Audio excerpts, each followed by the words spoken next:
감사합니다. 우리가 출애굽기 19장을 공부하면서 시내산에서 하나님께서 강림하실 때에 이스라엘 백성들을 산기슭에 함부로 올라오지 말고 경계선을 지어서 준비하라, 명확하게 구분을 하셨습니다.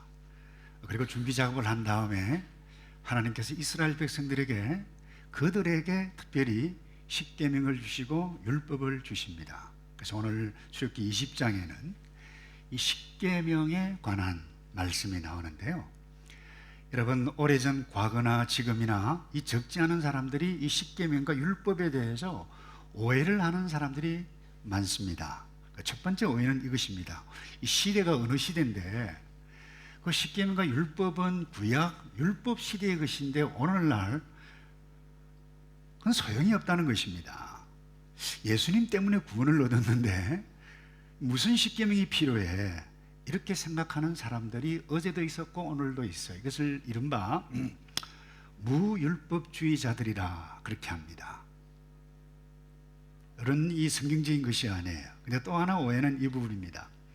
이 십계명과 율법이라고 하는 것은 구원받아야 할 어제 이스라엘 백성들이 이 율법을 지키면 하나님의 백성이 되고 구원에 이르는 구원의 사닥다리가 된다, 이른바 율법주의자들이라 그래요. 사도 바울이 복음을 증거해 가고 다른 곳으로 복음을 증거하면 이 유대주의 율법주의 선생들이 와가지고 너 예수만 믿어서는 안 돼, 그게 할례도 받고 율법도 지켜야 돼, 그래야 구원을 얻어, 이렇게 해서 사도 바울을 굉장히 거룩한 분노를 하게 했던, 예수 그리스도의 구원의 사역을 약화시키는 그와 같은 일들이 1세기에도 있었어요. 그 다음에 세 번째 또 하나의 오해는 이 부분입니다. 우리가 가장 조심해야 할 부분이라고 생각하는데, 이 앞 두 그룹과는 다릅니다만은 심리적으로 율법 계명하면 나를 올가매고 나의 삶을 제한하고 통제하는 것이기 때문에 싫다 싫어 대놓고 계명 필요 없다, 율법 필요 없다 이렇게 하지는 않지만 실제적으로 율법을 거부하는 사람들, 이게 가장 위험한 사람들, 저와 여러분들이 여기에 노출되어 있지 않은가 저는 그렇게 생각하는데요. 한번 생각해 봅시다. 정말 여러분, 이 법과 규칙과 계명이 저와 여러분의 삶을 올가매고 힘들게 하고 불행하게 하는 것입니까? 저는 운동을 좋아해요. 요즘은 거의 테니스를 치지 않습니다만 테니스도 했고 종종 이 탁구를 치는데, 여러분 탁구를 이렇게 치다 보면 이 공이 자꾸 네트에 걸려요. 그죠? 또 재밌게 치려면 네트에 걸려요.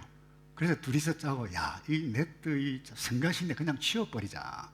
네트를 없애버리고 여러분 탁구를 치면 굉장히 재밌죠, 그죠? 재미가 없어요.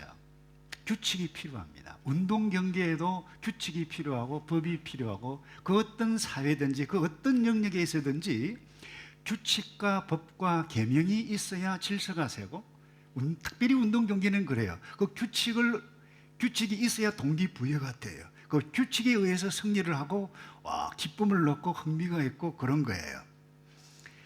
그런데 여러분, 오늘날 특별히 저희 SF 동문 선배 가운데 한 분이 강영한 교수님이라고 하는 분이 계세요. 이분이 기독교 철학을 공부하고 기독교 윤리를 서강대에서 가르쳤던 분이고 이제 은퇴를 하셨습니다만은, 우리 오늘날 교회, 그러니까 성도가 거룩함을 잃어버리고 이 세속 사회로부터 너무 많이 노출되어져서 신자인지 불신자인지 구분하지 못하는 그 이유가 뭐냐? 십계명을 잃어버렸고 율법의 정신을 잃어버렸기 때문이다, 이런 이야기를 해요. 여러분, 오늘날 우리가 절대절명의 위기에 있는 것은 이 부분입니다. 하나님의 백성인데 이 계명을 잘못된 생각에 의해서 거부하거나 심리적으로 실제적으로 거부해 가기 때문에 그리스도인의 삶이 무엇인지 불신자의 삶과 전혀 구분이 되지를 않아요. 교회 왔다 갔다 성경책 들고 다닌다, 찬양한다, 이런 정도 외에는 구분이 되지 아니한다라고 하는 부분입니다. 우리는 십계명을 묵상하고 암송하고, 여러분 십계명을 우리가 하나님 앞에 설 때마다 주님, 내가 어떤 존재인가, 여러분이 회복하지 아니하면 여러분 가정과 우리의 교회와 우리의 세상 가운데 하나님의 백성으로서의 거룩함을 잃어버리고 말고 될 것입니다. 그래서 오늘은 이 십계명이 뭔가, 우리가 취해야 할 태도가 뭔가, 이거 잠깐 나누기 원하는데요. 여러분, 십계명이 뭐예요? 여러분, 십계명은 하나님께서 자기 백성들에게 특별히 주신 규칙, 계명. 그 특별히 십계명에 정확하게 이 원문을 표현하면 10마디 말씀, 이게 십계명이에요. 근데 이 십계명이 자기 백성에게 특별히 주셨음을 1절과 2절에서 강조하고 있어요. 이번에 이런 말씀이 있죠. 1절과 하나님이 이 모든 말씀으로 일러 가라사대 나는, 그래요, 너를 애굽 땅 종되었던 집에서 인도하여 낸 너의 하나님 여호와로라 그랬어요. 애굽에서 고생했던 너희들, 건졌던 존재가 누구냐? 내가 우리 두 주 전에 공부했죠. 독수리 날개로 업어서 옮겼던 존재가 바로 나 여호와 하나님이다라고 강조하고 있어요. 그러니까 이 하나님이 보통 관계에 있지 아니한 특별한 관계에 있는 이 하나님이 너에게 주시는 계명, 그게 뭐예요? 십계명이라는 것입니다. 그래서 콜린 스미스라고 하는 분이 이런 이야기를 해서, 하나님께서는 내가 이 계명들을 너희가 지킴으로써 나의 백성이 될 수 있도록 이 계명들을 너희에게 주노라 말씀하지 않으시고 너희가 나의 백성이기 때문에 내가 너희에게 이 계명을 준다, 그런 걸 썼어요. 무슨 이야기예요? 우리가 찬양을 냈어요. 내가 너를 지명하여 불렀다. 나의 백성이다. 너는 나의 백성이다. 내 것이기 때문에 내가 너에게 꼭 필요한 말을 주는데, 그게 뭐예요? 십계명이라는 거예요. 이 말은 너가 나의 백성이다, 이 말입니다. 이 계명으로 내 안에 거함을 온 열방 가운데 선포하라, 이 이야기예요. 그래서 이 하나님께서 이것은 어제 율법 시대에 율법으로 주신 것이 아니라 은혜로 주신 은혜의 규칙들이라고 하는 것을 놓쳐버리면 곤란합니다. 그래서 여러분이 구약 이 율법과 십계명들을 말이죠, 그 율법 시대의 것이고 오늘 은혜 시대인데 그 율법과 계명을 지키는 그 웃기는 일이다. 여러분, 신학적으로 한참 오류를 범하고 있는 것입니다. 여러분, 창세기를 주셨던 그 하나님, 요한계시록을 주셨던 그 하나님, 다시 오실 약속을 우리에게 주시고 우리가 기다리게 하셨던 그 하나님이 저와 여러분이 믿는 은혜의 하나님이신 줄로 믿습니다. 그래서 여러분, 아담이 타락하자마자 하나님께서 첫 번째 은혜의 약속을 주셨어요. 왜? 창세기 3장 15절입니다. 이런 말씀이 있죠. 내가 너로 여자와 원수가 되게 하고 너의 후손도 여자의 후손과 원수가 되게 하리니, 여기 여자의 후손 복수가 아닙니다. 이 히브리 원문에는 단수로 되어 있어요. 한 사람이에요. 그분이 누구예요? 예수 그리스도.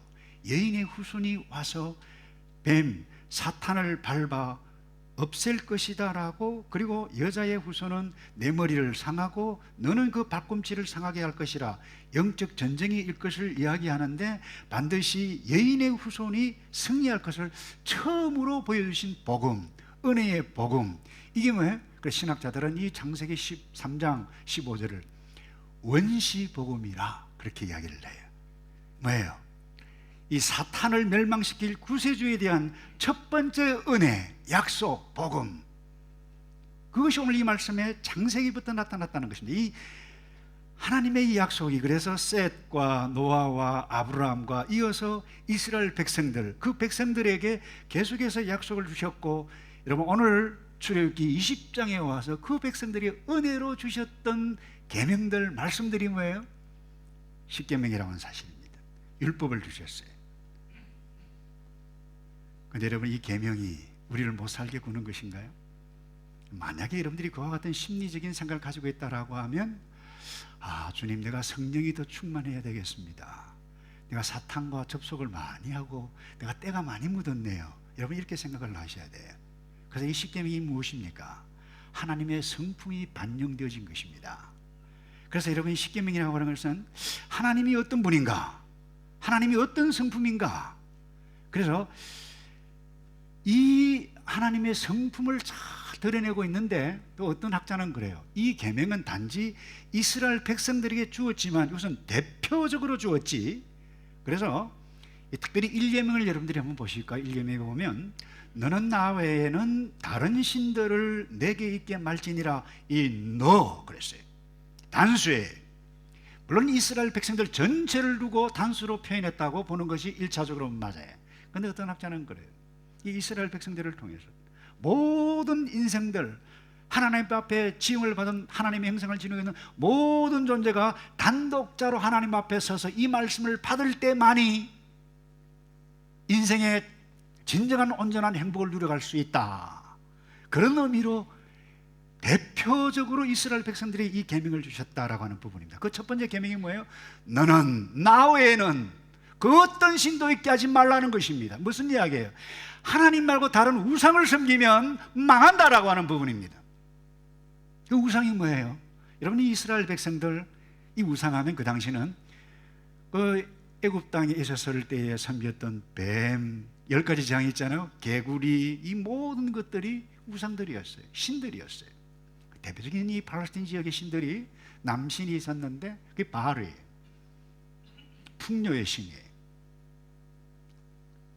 이 풍요의 신이 임해야, 복을 주어야 농사가 잘 된다, 그렇게 믿었던 사람들이에요. 그리고 아세라, 이게 뭐예요? 다산의 신이에요. 여성의 신이에요. 그래서 자, 우상은 결국 무엇과 관계 있느냐? 나의 풍요, 나의 행복, 내가 많이 얻는 여기에 관계 있는 거예요. 그러니까 이것을 복을 달라고 빌어요. 그게 우상이에요.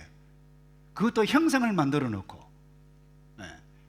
그래서 이렇게 그래서 이 우상을 섬기면 너희들이 결코 자자손손 행복하지 못하다라고 하나님께서 말씀한 이유가 여기, 우상을 섬기면 엉뚱한 행동을 해요.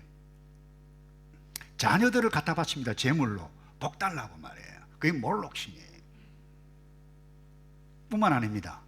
이 제사를 드려놓고 난 다음에 이 사제들이 이 신들을 복 주기 위해서, 복을 달라고 자극하기 위해서 벌리는 것이 무엇인가 하면 그게 춤이에요. 춤을 춰요.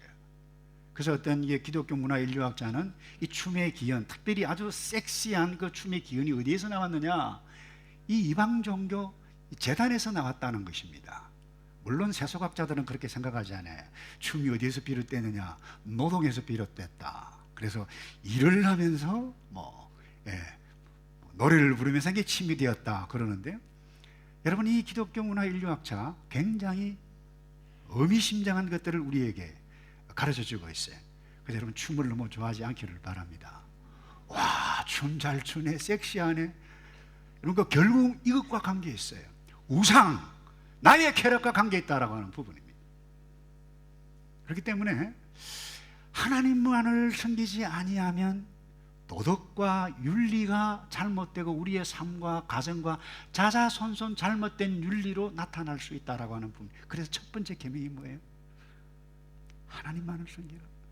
나 외에는 다른 신을 섬기지 말라, 이 이야기. 그리고는요, 제 4계명까지는 이 하나님께 예배할 때, 그리고 어떤 마음으로 하나님을 함부로 부르지 말고, 그것도 일주일에 한 날 특별히 선정해서 하나님을 묵상하고 하나님이 어떤 분인가 온 식구들 공동체 함께 모여서 예배를 드리라. 그게 4계명이에요. 그러면 특별히 4절에 보면 이런 말씀이 있죠. 너를 위하여 새긴 우상을 만들지 말고 또 위로 하늘에 있는 것이나 아래로 땅에 있는 것이나 땅 아래 물속에 있는 것에 아무 형상이 있는지 만들지 말며 그것들에게 뭐하지 말며요? 절하지 말며 그것들을 뭐예요? 섬기지 말라. 하나님은 그 어떤 형상도 허락하지 않습니다. 십자가도, 예수님의 형상도, 기도할 때 이거 묵주를 가지고 하는데 하나님은 금하셨어요. 저에게도 십자가 있는데 없으면 좋을 부분 가운데 하나입니다. 그 십자가 앞에 나가면 하나님 앞에 더욱더 내가 영적으로 민감하게 기도할 수 있고 하나님께서 기도를 잘 들어주실까? 착각이라고 하십니까, 여러분? 하나님은 싫어하세요. 제단을 돌로 다듬지도 말라 그랬어요. 하나님은 우리가 만든 그 어떤 것에 제한되시는 분이 아니에요. 영적이신 분이에요. 온 우주 만물을 지으신 분이에요. 우리가 만든 그 무엇으로 거기다가 그것을 신이라고 하니까 하나님 얼마나 답답하시겠어요. 그래서요 그렇게 말씀하시죠. 5절에 나 여호와 하나님 너의 하나님은 질투하는 하나님인즉 나를 미워하는 자의 죄를 갚되 아비로부터 아들에게로 3, 4대까지 이르게 하겠니와 나를 사랑하고 나의 계명을 지키는 자에게는 1000대까지 은혜를 베푸느니라. 근데 예수를 믿어도 굉장히 좀 비판적이고 약간 이렇게 6시 5분 전이나 6시 5분 뺐다가신 분들은 야, 이 하나님 참 째째하게 말이야. 뭐 질투까지 하시고 뭐 3, 4대까지 뭐 벌을 주고 그렇게 생각할 수 있어요. 근데 왜 그렇게만 생각하세요, 여러분? 그 뒷부분은 왜 안 보세요? 복을 주시는데 내 계명을 지키는 자는 몇 대까지 주신다고요? 3, 4대와 1000대 게임이 되죠? 게임이 안 됩니다. 왜 하나님께서 이렇게 하셨을까요? 너희가 내 아들이고 내 자녀고 내 하나님의 백성이고 나의 백성이기 때문에, 특별한 관계에 있는 존재이기 때문에 제발 내 안에 거하라, 그 말씀 아닌가요, 여러분? 그래서 이어서 제5계명에서 10계명 여전히 하나님의 성품을 반영하고 있어요. 그게 뭐예요? 첫 번째, 사람들과의 관계에서 첫 번째 계명이 내 부모를 공경하라 그랬어요. 이유는 딱 하나입니다. 모든 부모님의 권한, 이 부권이 하나님께로부터 나오기 때문에 그래요. 가족 안에서 모든 권위는 주께로부터, 하나님께로부터 나왔다. 그래서 하나님을 사랑하는 자는 반드시 눈에 보이는 첫 번째 나의 어른이신 부모님을 공경한다. 예수님 율법사가 그랬죠. 예수님이 나와서 가장 첫째되고 크고 첫째되는 계명이 무엇입니까? 하나님을 온몸을 다해서 공경하고 사랑하라. 둘째는 이와 같으니 내 이웃을 내 몸과 같이 사랑하라. 똑같다라고 하는 부분입니다. 그러니까 하나님을 섬기고 하나님을 아는 자는 반드시 부모 사랑, 이웃 사랑 간음하지 않고 음란하지 않고 도둑질하지 않는다라고 하는 부분입니다. 그래서요, 특별히 하나님을 섬기는 사람의 특징이 뭐냐? 부모님을 공경한다. 제가 이 말씀할 때마다 제가 막내로 자라가지고요, 지금만 생각하면 너무 부끄러워요. 설교할 자격이 없는 사람이에요. 어머니 속을 막내가 되어가지고 얼마나 많이 애를 먹였는지. 가난한 집인데 공납금 미리 이야기하면 좀 좋아요. 교복 입고 나가서 엄마 회비 줘, 안 주면 안 가요. 제가 저도 몰랐어요. 저희 누님이 한국에 가끔 가면 그런 이야기를 해요. 너가 참 별났다, 별났어. 그래요. 여러분, 하나님께서 저와 여러분들에게 10계명을 통해 첫 번째 주셨던 계명이 무엇입니까? 인간 사이에서 한번 따라서 합시다. 부모님을 공경하라. 이유는 딱 하나입니다. 모든 부권이 하나님께로부터 왔기 때문에. 근데 연세 드신 목사님이 저에게 카톡을 이런 내용을 보냈어요. 어느 며느리가 시부모에게 보낸 편지 내용, 그리고 거기에 답하는 시어머니의 편지 내용이에요. 먼저 이 자부가 보내요. 아버님, 어머님 보세요. 우리는 당신들의 기쁨조가 아닙니다. 나이가 들면 외로워야 맞죠? 그리고 그 외로움을 견딜 줄 아는 사람이 성숙한 사람이고요. 자식, 손자, 며느리에게서 인생의 위안이나 기쁨이나 안전을 구하지 마시고 외로움은 친구들이랑 달래시거나 취미생활로 달래세요. 죽을 땐 누구나 혼자입니다. 참 교양이 없죠. 그 나이엔 외로움을 품을 줄 아는 사람이 아름다운 사람이고, 나이 들어서 젊은이같이 살려는 게 어리석은 것입니다. 마음만은 청춘이고 어쩌고 이런 어리석은 말씀 좀 하지 마세요. 나이 들어서 마음이 청춘이면 주책 바가지인 것입니다. 늙으면 말도 조심하고 정신이 쇠퇴해 판단력도 줄어드니 남의 일에 훈수드는 것도 삼가야 하고, 세상이 바뀌니 내 가진 지식으로 남보다, 특히 젊은 사람보다 많이 알고 대접받아야 한다는 편견도 버려야 합니다. 나이 든다는 것, 나이라는 권력이 생긴다는 게 아니라 자기 삶이 소멸해 간다는 것을 깨닫고 혼자 조용히 물러나는 법을 배우는 과정임을 알아야 합니다. 연세 드신 분 너무 화내지 마시기 바랍니다. 카톡 메시지입니다. 그리고 전화를 몇 개월에 한 번을 하든 1년에 한 번을 하든 아니면 영영 하지 않아도 그것이 뭐가 그리 중요하세요? 그것 가지고 애들 아빠 그만 괴롭히세요. 마지막으로 이번 설날에 성훈이랑 병훈이를 데리고 몰다브로 여행 가니까 내려가지 못해요. 그리고 그렇게 하시고 10만 원 어머니 통장으로 입금해 놓았으니 찾아 쓰세요. 이 카톡 메시지를 받았던 이 시어머니 답장 내용이 이래요. 고맙다 며느라. 형편도 어려울 텐데 이렇게 큰 돈 10만 원이나 보내주고 이번 설에 내려오면 선산 판 것 90억 하고 요 앞에 도로 난다고 토지 보상받은 60억 합해서 3남매 다 나눠주려고 했더니 바쁘면 할 수 없지 뭐.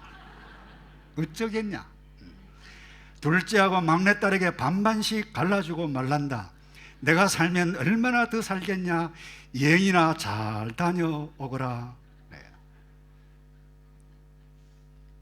근데요, 이 다음에 며느리가 답장을 바로 총알같이 보냈어요. 헉! 이러면서 어머니 친정 부모님한테 보낸 메시지가 잘못 갔어요. 친정에는 몰다브 간다고 하고서 연휴 내내 시댁에 있으려고 했거든요. 헤헤헤. 어머니 좋아하시는 육포 잔뜩 사서 내려갈게요. 항상 딸처럼 아껴줘서 고마워요. 그러면서 PS가 추신을 딱 붙였어요. 오늘은 어머님께 엄마라고 부르고 싶네요. 엄마 사랑해요. 그리고요 하트를 막 5개나 팍팍팍팍 보냈어요. 이 다음에 반전의 메시지가 있는데 생략을 할게요. 여러분 속이 보이죠? 얼마나 약삭 빠릅니까? 버릇이 없습니까? 여러분 우리가 참 버릇없다, 정말 세상 말세다라고 여러분 며느리 욕할 수 있나요? 그럴 수 없어요. 여러분 우리는 하나님의 자녀예요. 하나님을 믿는 우리가 하나님 앞에서 우리 자신들을 보면 이런 며느리와 같은 모습이 아닐까 저는 그렇게 생각해 봅니다. 우리가 어떤 모습으로 비칠까요? 부모나 자녀나 할 것 없이 하나님 앞에서 우리는 형편없는 이 며느리와 같은 존재의 모습으로 살아가고 있지 않나요? 부모는 자식 덧보려 그러고 자녀는 뭐 한 가지 더 챙겨보려고 더 많이 얻으려고 이러다가 우리의 인생을 여러분 보내고 있지는 않나요? 여러분 오늘 말씀 왜 하나님께서 십계명을 주셨는가? 3, 4대가 아니라 1000대까지 복을 주시기 위해서 우리에게 주셨던 이 십계명, 계속해서 하나님께서 말씀하세요. 간음하지 말라 그랬어요. 도둑질하지 말라. 이유가 뭐예요? 하나님은 정결하신 분이기 때문에. 그게 하나님의 성품이에요. 왜 도둑질하지 말라 그랬어요? 하나님은 거룩하신 분이기 때문에. 왜 거짓말하지 말라 그랬어요? 하나님은 진실하신 분이기 때문에. 그게 하나님의 성품이에요. 근데 우리가 이 하나님 대신 우상을 섬기면, 나를 섬기고 돈이 우상이고 첫 번째이면 거짓말도 해요, 고소도 해요, 싸움도 해요. 그래서 하나님께서 그야말로 하나님께서 시내산에 강림하시면서 모세에게 정리까지 해가면서 너희는 나의 백성이다. 그러므로 너희가 나의 백성이니 나의 거룩함을 드러내어다오, 이 말씀으로 주신 것이 십계명인 줄로 믿습니다. 그래서 여러분 우리가 이 하나님의 율법에 순종할 때에 이 하나님의 영광의 일부를 저와 여러분의 삶을 통해서 드러내는 줄로 믿습니다. 그래서 오늘 마지막으로 이 십계명에 대한 저와 여러분의 오늘의 태도가 무엇이어야만 합니까? 이미 메시지를 다 했어요. 여러분 이 십계명이라고 하는 것은, 율법이라고 하는 것은 우리의 영적 상태를 진단하는 도구입니다. 전 1년에 한두 차례씩 우리 덴탈 클리닉을 하시는 집사님 덕분에 가끔 방문을 합니다. 하면 입을 벌리게 하죠. 보고 뭐가 문제가 있으면 엑스레이를 찍어요. 왜 찍습니까?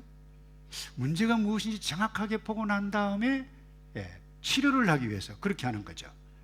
여러분, 우리가 이 십계명과 율법이 무엇입니까?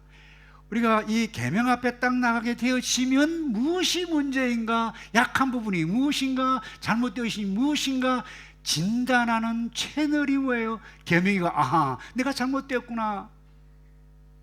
그래서 율법이 필요 없는 것입니까? 계명이 부담스러운 것입니까, 여러분?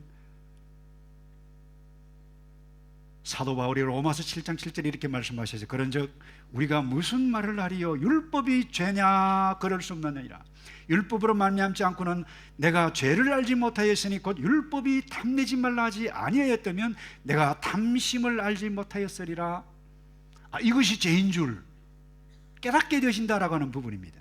그리고는 7장 12절 13절에 보면 이런 말씀에서 이로보건대 율법은 어떻다고요? 거룩하고 계명도 거룩하고 의로우며 선하도다. 여러분, 지나간 것이 아닙니다.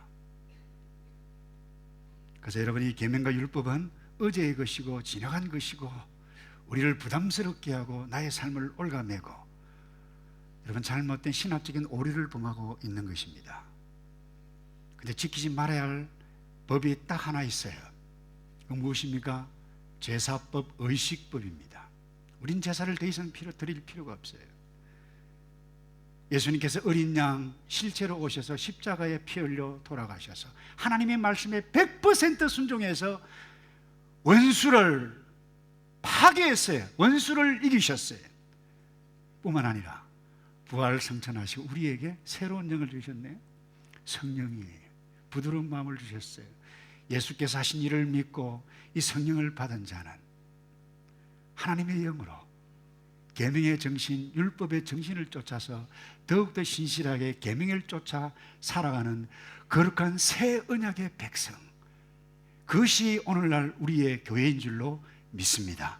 예수님께서 결코 계명이나 율법을 폐하러 온 줄로 생각하지 말라 그랬어요. 마태복음 5장 17절에 내가 율법이나 선지자나 폐하러 온 줄로 생각하지 말라. 폐하러 온 것이 아니요 완전케 하려 함이라 말씀하셨어요. 사도 바울이 율법의 마침이라고 하는 표현을 쓰신 것은 무엇입니까? 예수님께서 이 율법이 요하는 모든 것들을 우리를 대표해서 다 이루셨다. 성령 받은 우리는 이 율법의 정신을, 십계명의 정신을 쫓아서 더욱더 차원 높게 고차원적으로 순종해 가야 할 하나님의 백성들, 그게 오늘 2부 예배 드리는 저와 여러분 의한 줄로 믿습니다. 그래서 요한일서 2장 3절에 우리가 그의 계명을 지키면 이로써 우리가 저를 아는 줄로 알 것이, 여기 계명이라고 하는 것은 십계명만 두고 이야기하는 것이 아닙니다. 훨씬 더 깊숙한 의미가 있어요. 너희가 서로 사랑하, 내가 새 계명을 주노니 너희가 서로 사랑하라.